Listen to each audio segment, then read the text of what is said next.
இறையேசுவில் பிரியமான சகோதர சகோதரிகளே, நமது ஆண்டவர் இயேசு கிறிஸ்துவுடைய திருப்பெயரால் உங்களுக்கும் உங்கள் குடும்பத்தில் இருக்கிற அனைவருக்கும் அன்பும் சமாதானமும் மகிழ்ச்சியும் உண்டவதாக.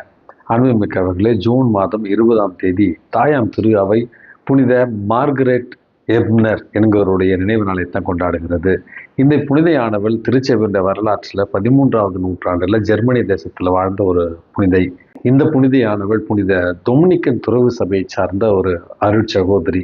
ஆன்மீகமிக்கவர்களை பிரபுத்துவ குடும்பத்தில் பிறந்திருந்தாலும் மிக இளைய வயதிலிருந்தே துறவரத்தின் மீது நாட்டம் கொண்டு வாழ்ந்த ஒரு புனிதையாகவும், அதே நேரத்தில் துன்பங்களை ஏற்று வாழ்கிற ஒரு புனிதையாகவும் தான் இவர் வாழ்ந்திருக்கிறார்.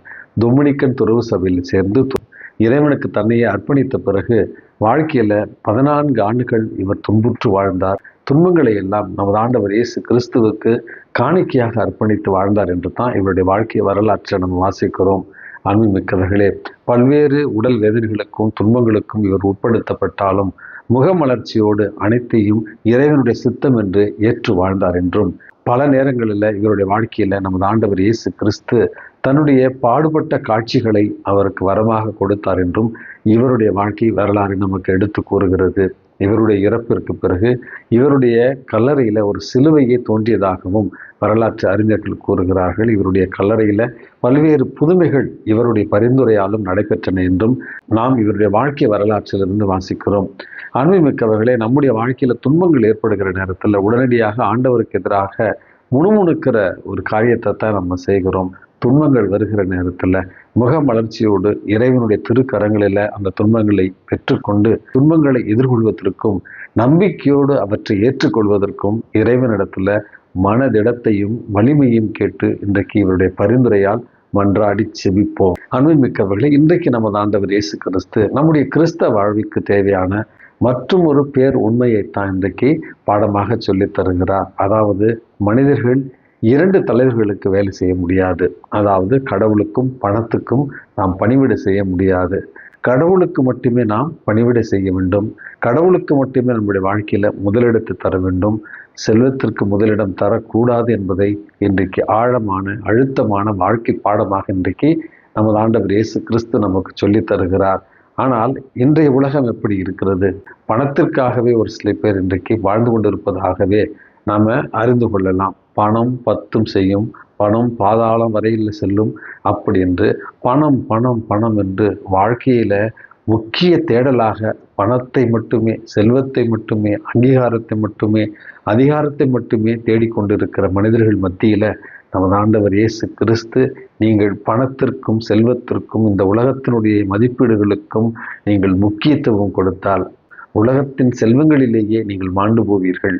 மாறாக கடவுளை தேர்ந்தெடுத்தால் நிலை வாழ்வை நீங்கள் பெற்றுக்கொள்வீர்கள் என்று கடவுளுக்கு முதலிடம் தரத்தான் நமது ஆண்டவர் இயேசு கிறிஸ்து இன்றைக்கு பாடம் சொல்லி தருகிறார்.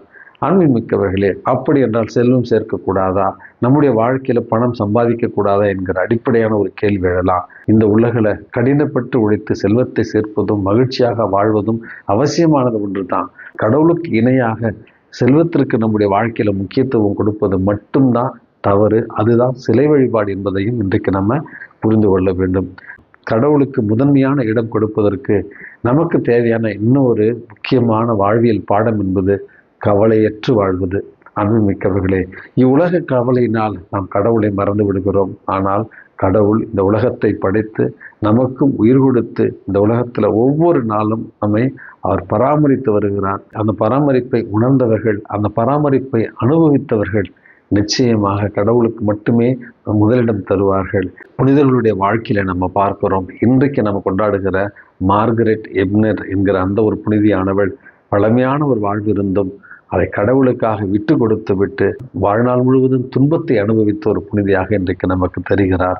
புனித பிரான்சிஸ்கு அசிசியார் மிகப்பெரிய ஒரு பணக்கார வியாபாரம் செய்து கொண்டிருந்த ஒரு குடும்பம் அனைத்தையுமே கடவுள் திருமுனையில விட்டு நிர்வாணமாக கடவுளை மட்டுமே நம்பி இயற்கையின் துணையோடு அவர் கடவுளை ஆராதித்தார், வழிபட்டார், கடவுளுக்காகவே வாழ்ந்து மறைத்தார்.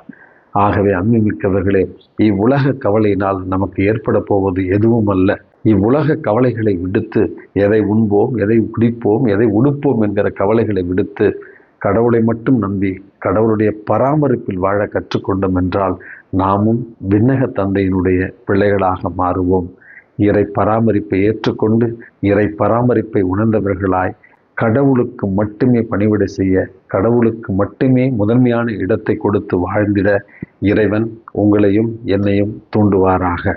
எல்லாம் வல்ல இறைவன் தந்தை, மகன், தூய ஆவி உங்களையும் உங்கள் குடும்பத்தில் இருக்கிற அனைவரையும் நிறைவாக ஆசீர்வதித்து பாதுகாத்து வழி நடத்துவாராக. ஆமென்.